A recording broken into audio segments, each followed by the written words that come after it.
Hey, what's up guys? Jeff here. Welcome back to my channel at A Fine Card Collector. And today I'm doing a part 3 of a video series that is showcasing my top 100 cards of the 1980s. I've already done 2 videos, hence why this is part 3. And I'm showing 25 cards per video.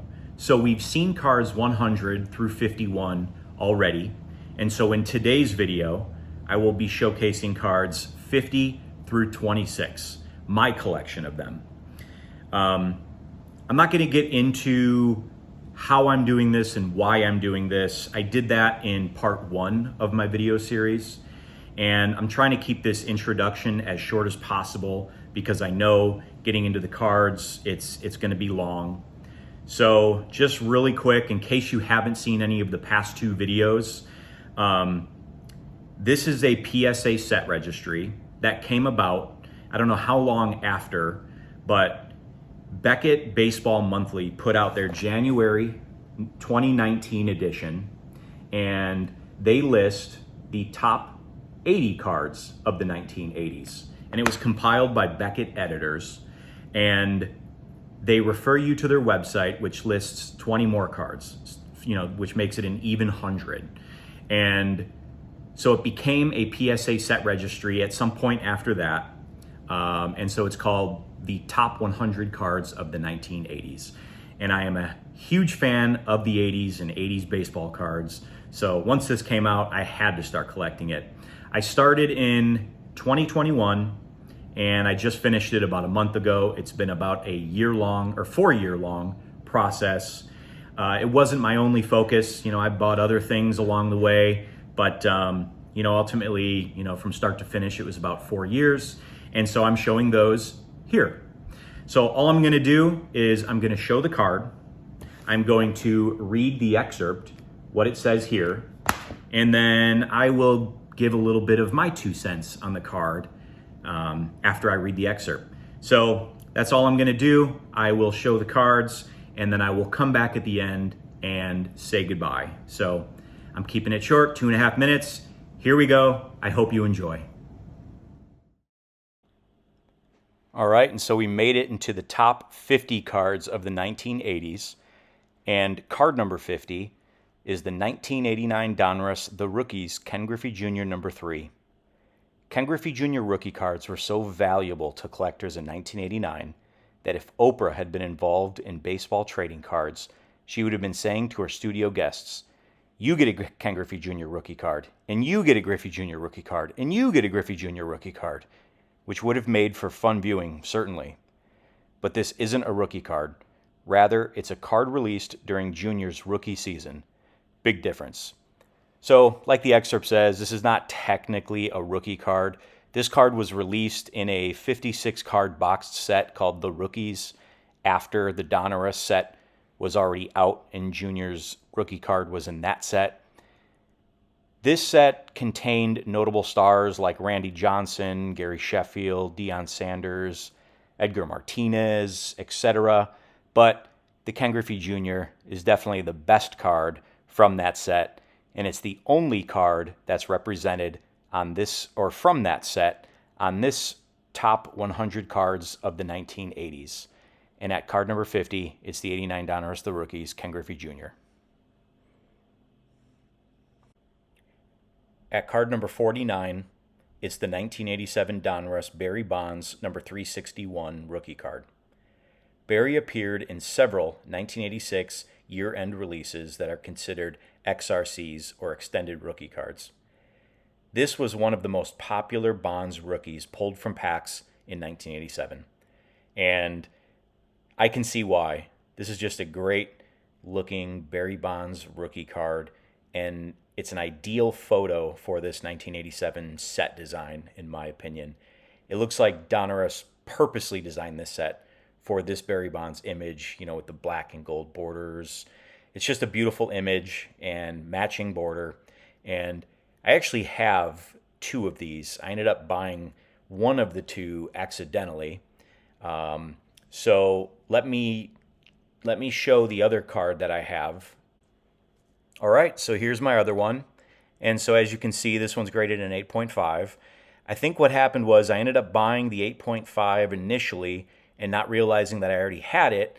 I think I ended up purchasing the 9. So now I have 2, and I don't need 2.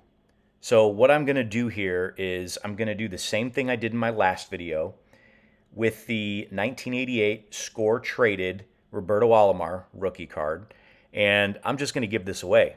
So, it's only probably a $15 card at the very most in an 8.5, and instead of putting it on eBay and trying to sell it on eBay, I'll just give it away. And so, first one here that leaves a comment and basically just says, hey, I'd like the 87 Donruss Bonds rookie, or I need that card, or whatever it is. But just reference the card and how somehow you want it. And as long as you're the first one, I will send it to you free of charge. So that's all. That's all you got to do. But at number 49 is the 1987 Donruss Barry Bonds rookie card number 361. At number 48, the 1987 Topps Bo Jackson rookie card number 170. Look at Bo locked in. Future star indeed. And he sure was. I mean, Bo was, God, he was one of the greatest athletes of all time. A two-way star, baseball and football. Unfortunately for a short period of time due to injury. But, I mean, as short as his career was, as he only played from 86 to 94, he sure made an impression. And, I mean, name another player who left an impression like Bo Jackson. With his Bo Knows campaign, his iconic cards representing baseball and football on the same image, his monstrous home runs, his cannon of an arm. I mean, he was just the best player in Tech Mobile. And, the breaking of bats over his knees when striking out. Bo Jackson was an icon and definitely a fan favorite. So at number 48 is the 87 Topps Bo Jackson rookie. At number 47 is the 1983 OPC Tony Gwynn rookie card number 143. The Canadian version of Gwynn's Topps rookie includes the OPC logo in the upper right in place of the Topps logo. And you get to learn that in French, you would refer to outfield as, and I don't know how to say this word, Voltaire, but either way, it means outfield. This is just a cool OPC version. It's a more rare version of the Topps, and just like the excerpt said, the only difference is instead of the Topps logo in the upper right-hand corner, you get the OPC logo, and then under Tony Gwynn's name, right next to outfield, there's a slash and whatever that word is in French. And then actually on the back has a little bit of differences. I think the OPC version has a whiter cardstock to it. So what I'll do is I'll just pull out the Topps. The Topps is a card that is lower on this list that we haven't seen yet, but I'll at least show the back of the card to just show the two differences between these two. So give me a second here. All right, so here we go. This is the back of both the OPC and the Topps. The OPC is to the left and the Topps is to the right.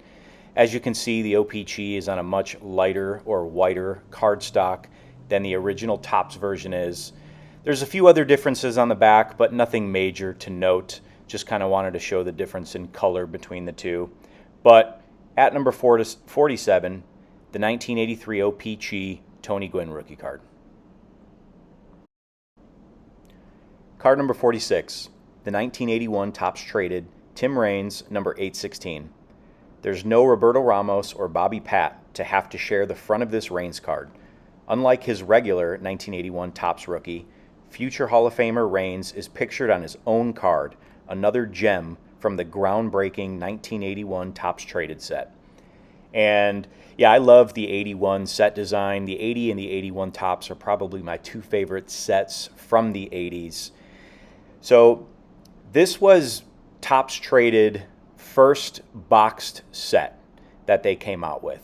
So I could be wrong, but from what I remember, in the 1972 Topps, the high numbers, they had some players where they had a stamp that said traded, but those were just part of the set. And that was the first time I've seen those. Like I said, I'm not 100% sure that it is, but I can't remember an earlier set that had the traded stamp on them, like the 72 high numbers. Then 1974 and 1976 also had traded sets or numbers, but those cards were also part of the regular sets, and they were printed toward the end of the production of 74 and 76 Topps. So they were randomly inserted in packs toward the end of production in those years. 1981 Topps was the first time that they distributed a separate boxed set of Topps traded cards. And what they did in this set was they started them at numbers 727, because the top set of this year went 1 through 726. And so Topps traded started at 727 and went to, I think it was maybe 858 or something like that. But just a great card from that set. His first Topps card solo. The number 46, the 1981 Topps traded Tim Raines. Number 45, the 1985 Topps Eric Davis rookie card, number 627.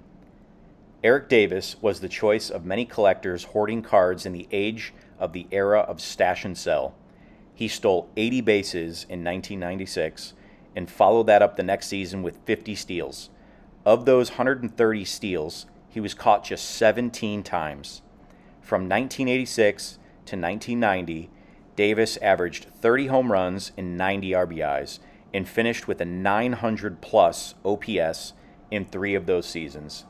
And like the excerpt reads, Eric Davis was a great player in the 1980s, and he definitely had his best years then. He was a 2-time All-Star in the 80s, never again. He left Cincinnati after the 1991 season, and although he had a few good years after or outside the 80s, into the 90s, he just wasn't the same player as he was in the 80s. But just a great card number 45, the 85 Topps Eric Davis. Number 44, the 1984 Fleer Update Pete Rose number U102. When it was included in Fleer's legendary 1984 update set, many collectors were baffled by the image of Rose in the rogue white and blue of the Montreal Expos. Many still are. So Rose was playing for the Phillies in '83, where he's been since '79, and he did not want to accept a more limited playing role. So he was granted a release by the Phillies. And so he ended up signing a 1-year deal with the Expos, and on April 13th, 1984, the 21st anniversary of his first career hit, he doubled off the Phillies' Jerry Koosman for his 4,000th career hit, becoming only the second player to join that club alongside Ty Cobb. So this is a pretty cool card. He spent, obviously, the least amount of time with this team of his career, and it just so happened to be the team where he hit his 4,000th career hit with. So just a cool card, kind of depicting that. And although there are a few cards that show Pete Rose on the Expos, this is the one that Beckett chose to be included in this list of the top 100 cards of the 1980s, and this is the only Pete Rose card in that list. So I'm glad he made it. Card number 44.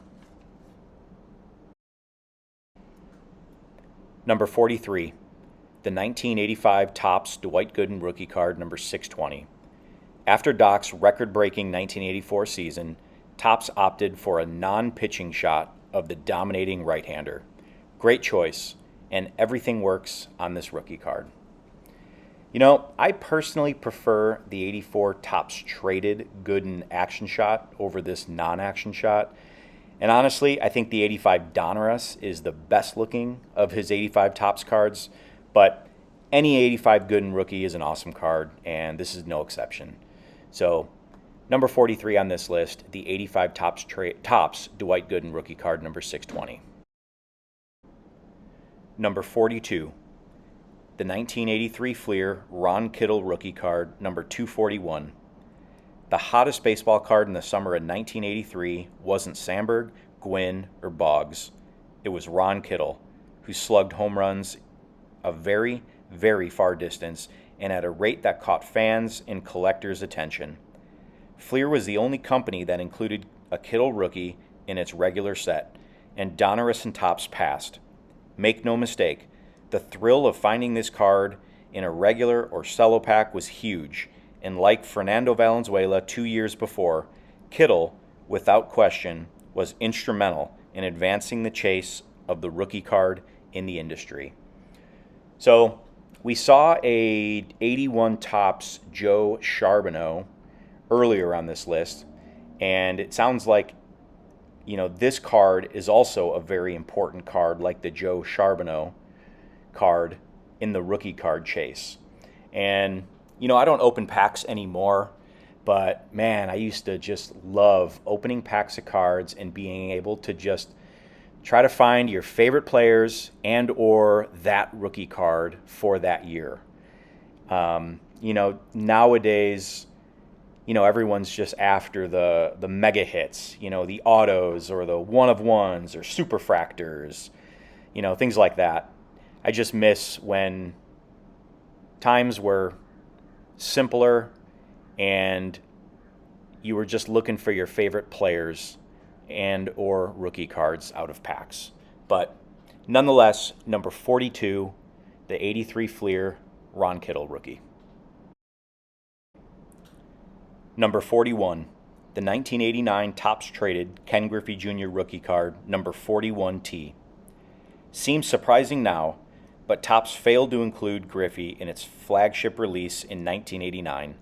Completely missed him, while Upper Deck, Fleer, and Donruss did include the game's top prospect. But when Topps did get around to including Jr. in its 1989 Topps traded box set, they had produced one of the kid's best-looking early cards. And I'm not going to disagree. I think any or all of his 1989 cards are all really looking cards. And this is already the second Griffey card that has come up on today's numbers, and it won't be the last. So just a great card of Ken Griffey Jr. on his Topps rookie and number 41 on the list. Number 40, the 1981 Topps Kirk Gibson rookie card, number 315. Sparky Anderson did Kirk Gibson no favors comparing him to Mickey Mantle before Gibson fully figured out Major League Baseball. But as we know, things turned out okay for Gibby, both in Detroit and in LA. And, Kirk Gibson was never an all-star, but he had some really good years, especially from 84 to 88. And whenever I think of Gibson, I think of one moment, and I'm sure most of you do too.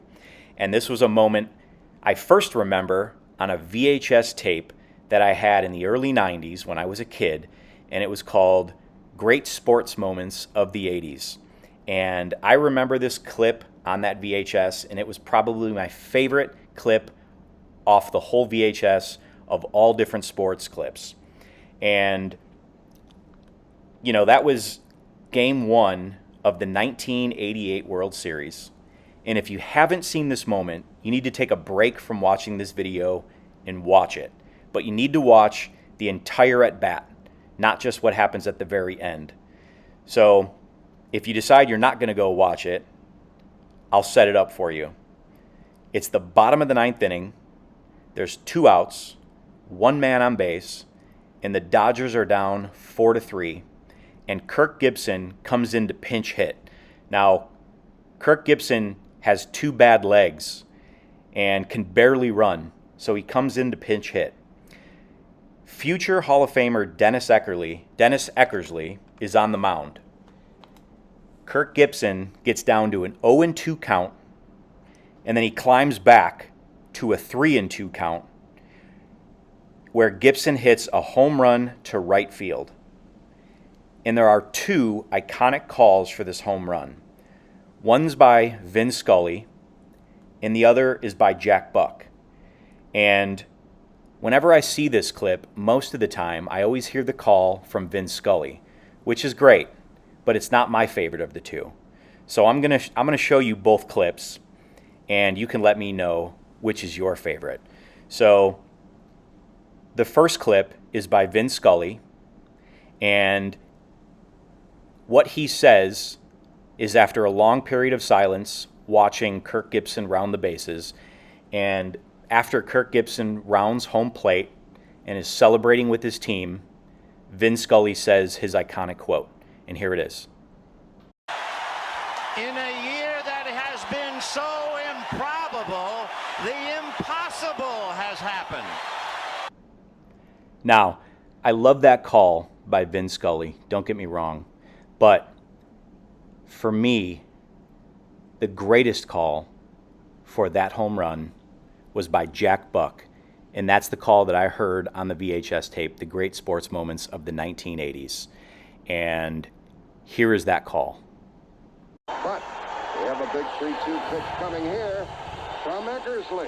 Gibson swings and a fly ball to deep right field. This is going to be a home run. Unbelievable! A home run for Gibson. And the Dodgers have won the game 5-4. I don't believe what I just saw. I don't believe what I just saw. All right, and that's the call from the great Jack Buck, and that's the call that I remember, and that's nostalgic to me. So, which call did you like better? Either way, card number 40 on this list, the 1981 Topps Kirk Gibson rookie card. Number 39, the 1988 Score Rookie/Traded Craig Biggio Extended Rookie Card, number 103T. Coming out of Seton Hall, Biggio was a catcher, but he flourished as a second baseman and was one of the better contact hitters of his era. Nobody gets to 3,000 hits by accident.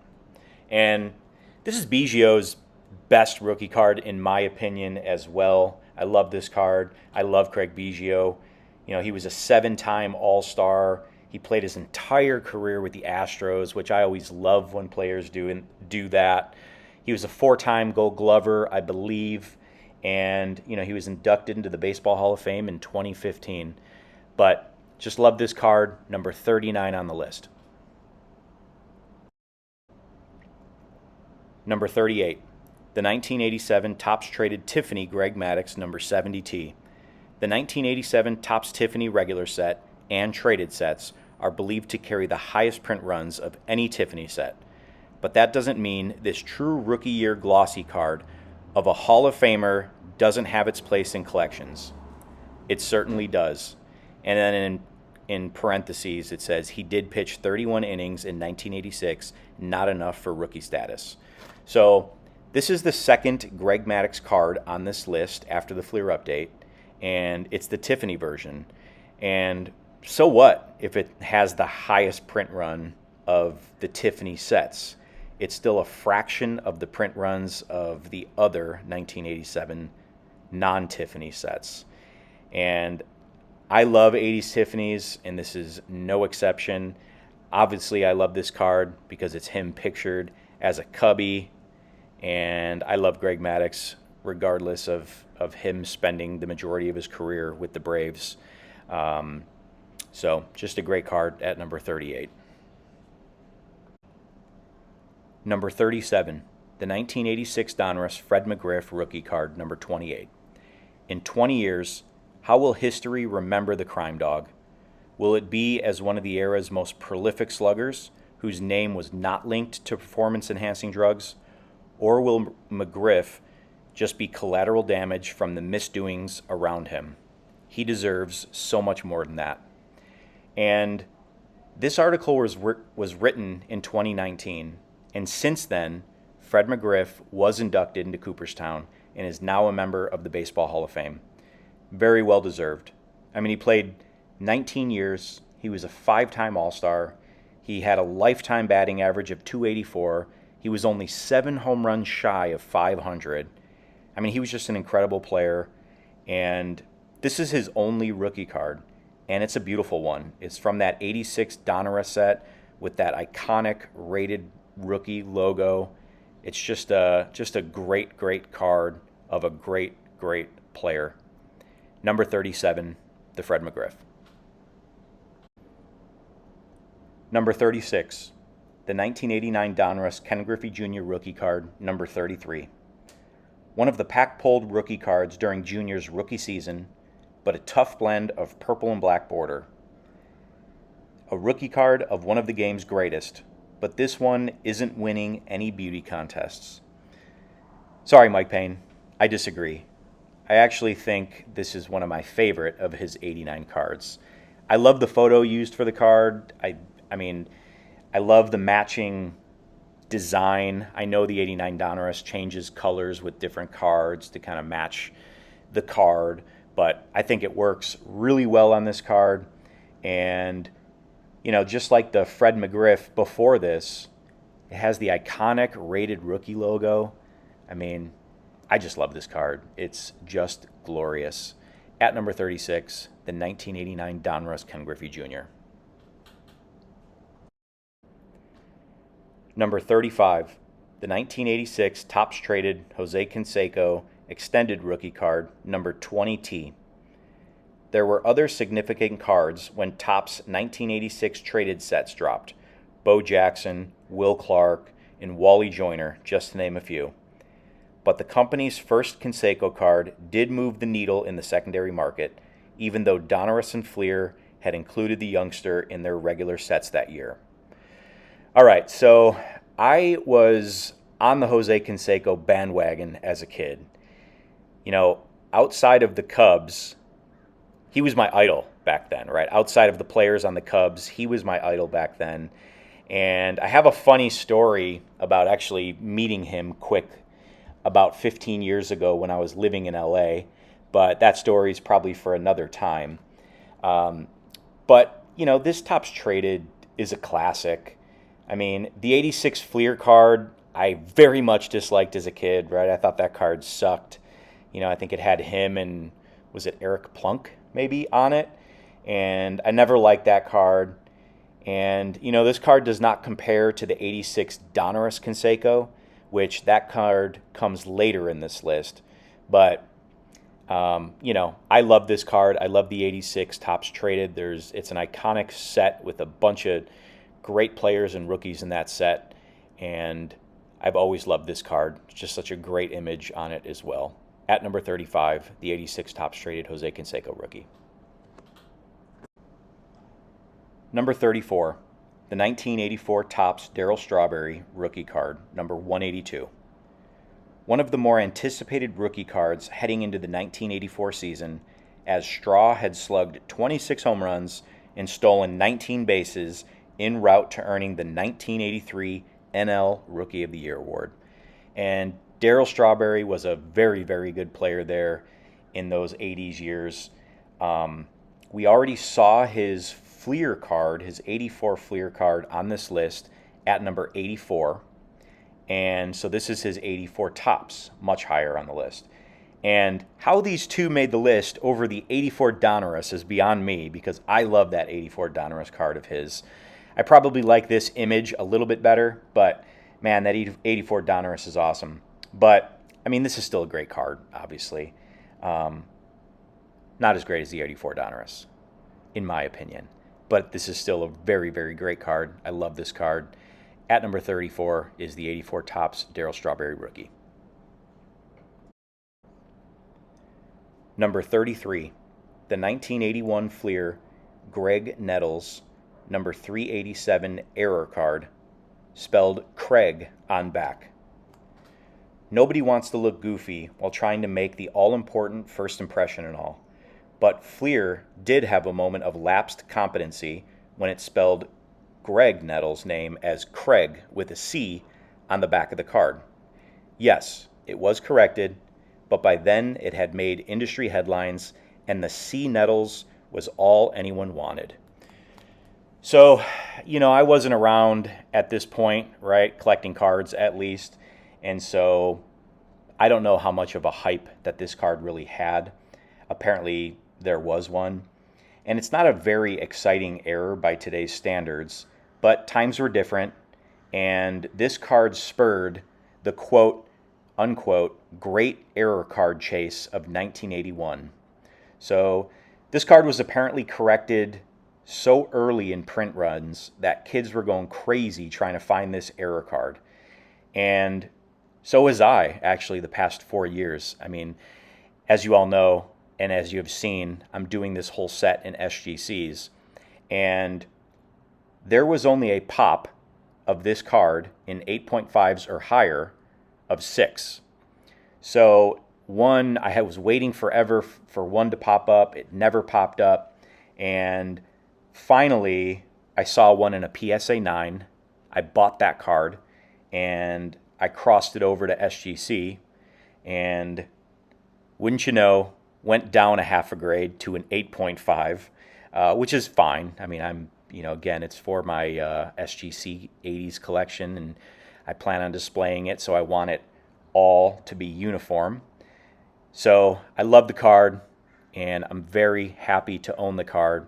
And what I'll do really quick is I will flip the card around and show the last name where it shows a C. So instead of Greg Nettles, it's Craig Nettles. And I have a few of the corrected error versions, ungraded, that I will just kind of throw into this as well, just so you can see the difference. So give me one quick second.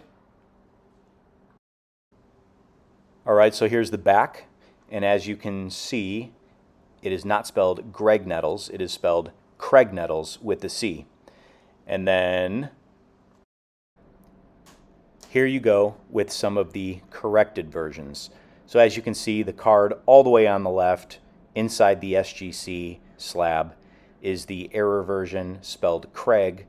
And then the 3 cards I have just sitting on top of that all are spelled Greg on the back. So there you have it. Card number 33 on this list, the 81 Fleer Greg Nettles error card spelled Craig on the back. Number 32, the 1982 Donruss Cal Ripken Jr. rookie card, number 405. Donruss dramatically changed its look from its first set in 1981 to its second set in 1982. But the best thing that the 1982 set had going for it was this very affordable Cal Ripken Jr. rookie. And it's kind of weird, that's the same basic excerpt we saw from the 82 Fleer Cal Ripken Jr. we saw at number 70 on this list. It basically said the same thing about the affordability of it. Both are great cards. Both are affordable cards. And I probably would agree. I like the Donruss over the Fleer better. And so this Donruss is lower on the list. At number 32, the 82 Donruss Cal Ripken Jr. rookie. Number 31, the 1986 Fleer Update Barry Bonds Extended Rookie Card number U14. Perceived to be printed in fewer quantities than the Topps Traded release, and maybe the Donruss The Rookies release too, the image is classic Bonds, bat in hand, ready to uncoil. The blue border was susceptible to some chipping. Here's a vote to return to the yellow helmets full time. And I second that vote. I love those yellow helmets. I think it's super cool. This is a great image of Bonds. My guess would be that he's in batting practice due to the netting in the background. But it's a classic image.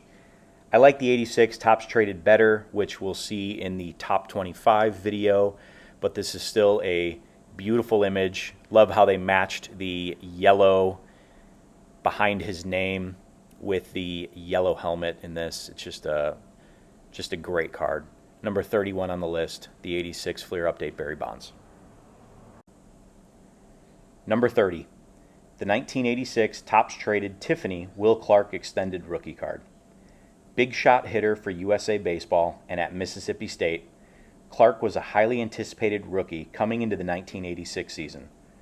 While others bought and sold lots of this XRC, smart buyers figured, what the heck, and bought the limited edition glossy Tiffany version. All right, so here's where I have differences with the Beckett editors here. So does this card deserve to be here? Absolutely. It's his best 86 extended rookie card. It's a better card than the 87 Fleer, in my opinion, which I think is 87 Fleer is a beautiful card with his smile on it. But why did they elect for the Tiffany version here? I mean, we just saw a regular version of the 84 Topps Darryl Strawberry card. We saw an 86 Topps traded Canseco. We saw an 85 Topps Dwight Gooden. We saw an 85 Topps Eric Davis. And we saw an 87 Topps Bo Jackson, right?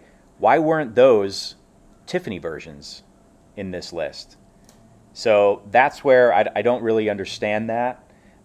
It would be nice if I can ask that question to the editors. But nonetheless, I love this card of Will Clark. He was a great player. I loved him in the 80s as well.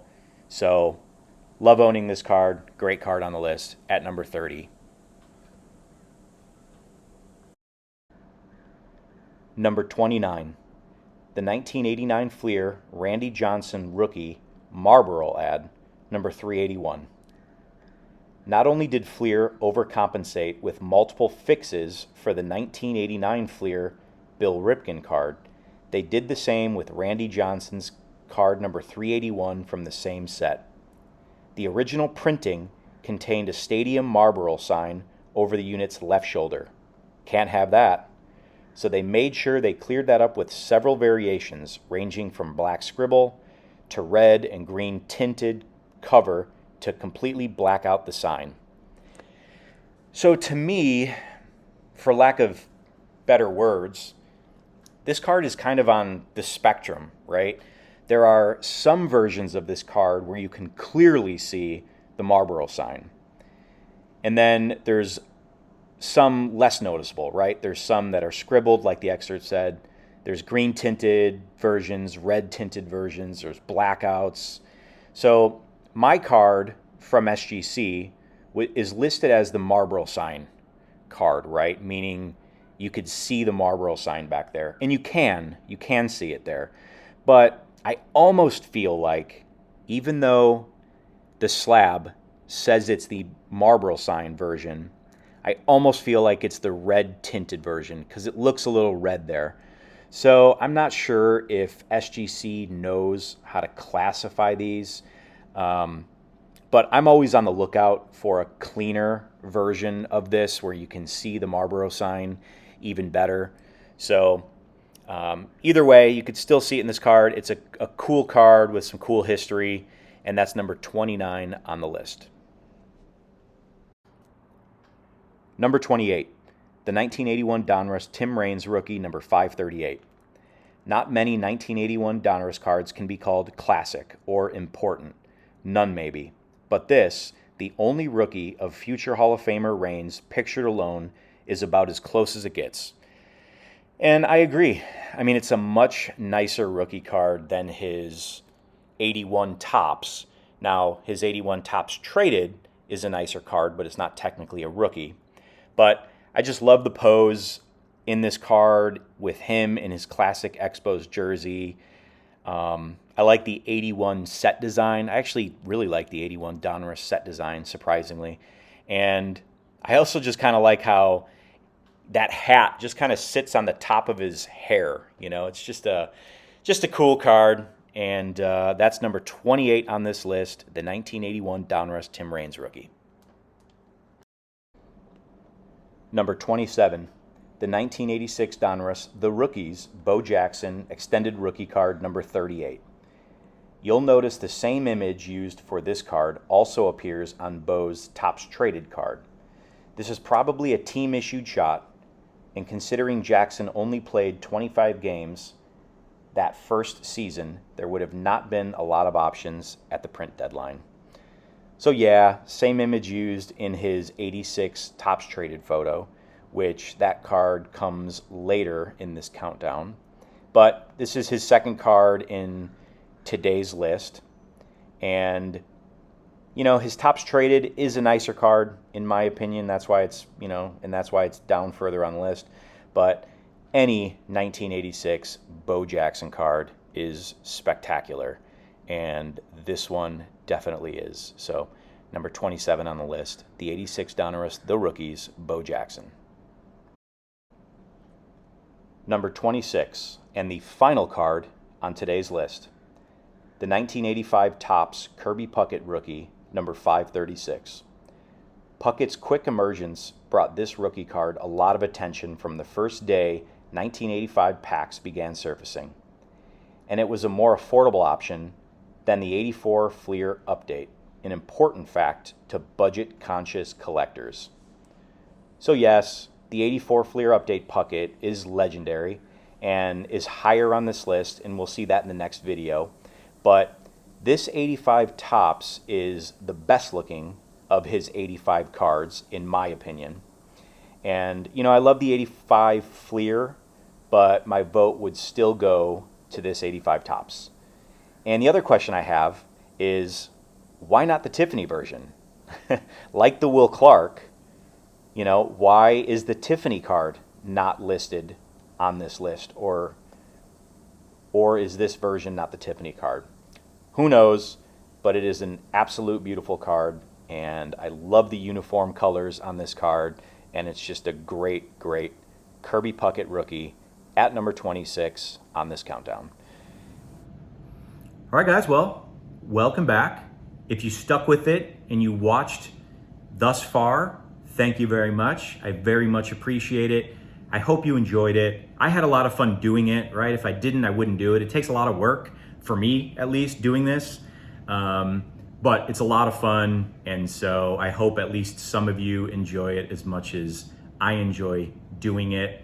Yeah, I just love looking at the cards and talking about the cards. So I have one more of these video series coming up, so I'll probably get that out next week. And that's gonna be the top 25. So we're gonna be looking at the top 25 cards of the 1980s next week, you know, according to them, according to Beckett. So I'll do that next week. I'll probably have another video out later this week as well. And so that'll probably do it. Well, again, I very much appreciate it. I hope you all enjoyed, and we'll see you again next time.